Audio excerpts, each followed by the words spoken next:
नमस्कार. सोलापूर जिल्ह्यात अन्न व औषध प्रशासनाने भेसळयुक्त दूध आणि दुग्धजन्य पदार्थांविरोधात मोठी कारवाई सुरू केली आहे. जिल्ह्यातील काही डेअरी आणि मिठाई दुकानांवर छापे टाकून दूध, पनीर, खवा आणि इतर पदार्थांचे नमुने तपासणीसाठी जप्त करण्यात आले आहेत. या कारवाईचा उद्देश नागरिकांच्या आरोग्याचे संरक्षण करणे हा आहे. विशेषतः पावसाळ्यात दूध लवकर खराब होण्याची शक्यता असल्याने भेसळ किंवा निकृष्ट दर्जाच्या पदार्थाची विक्री होत नाही ना, या प्रशासनाने लक्ष केंद्रित केले आहे. अधिकाऱ्यांनी विविध ठिकाणी अचानक भेट देऊन दूध संकलन केंद्रे, डेअरी आणि मिठाई विक्रेत्यांची तपासणी केली. संशयित नमुने प्रयोगशाळेत तपासणीसाठी पाठवण्यात आले आहेत. तपासणी अहवाल आल्यानंतर संबंधितांवर कायदेशीर कारवाई केली जाणार असल्याचे प्रशासनाने स्पष्ट केले आहे.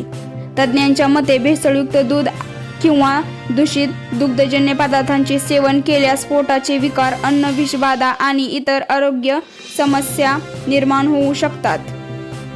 त्यामुळे नागरिकांनी विश्वासार्ह ठिकाणांहूनच दूध आणि मिठाई खरेदी करावी. अन्न व औषध प्रशासनाने विक्रेत्यांनी नियमांचे काटेकोरपणे पालन करण्याचे आवाहन केले आहे. दूध साठवणे, वाहतूक आणि विक्री करताना स्वच्छता व गुणवत्ता राखणे आवश्यक असल्याचे सांगण्यात आले आहे. प्रशासनाने जिल्ह्यातील विविध भागांमध्ये तपासणी मोहीम सुरूच राहणार असल्याचेही सांगितले आहे. त्या नियमांचे उल्लंघन करणाऱ्यांवर दंडात्मक आणि कायदेशीर कारवाई केली जाईल. नागरिकांनी दूध किंवा मिठाईबाबत संशय वाटल्यास संबंधित विभागाकडे तक्रार करावी असे आवाहन करण्यात आले आहे. अन्नाची गुणवत्ता राखणे ही विक्रेते आणि ग्राहक दोघांचीही जबाबदारी असल्याचे प्रशासनाने नमूद केले आहे. मित्रांनो, अशा कारवायांमुळे बाजारात सुरक्षित आणि दर्जेदार अन्नपदार्थ उपलब्ध होण्यास मदत होते. या प्रकरणातील प्रयोगशाळेचे अंतिम अहवाल आल्यानंतर पुढील कारवाई स्पष्ट होईल.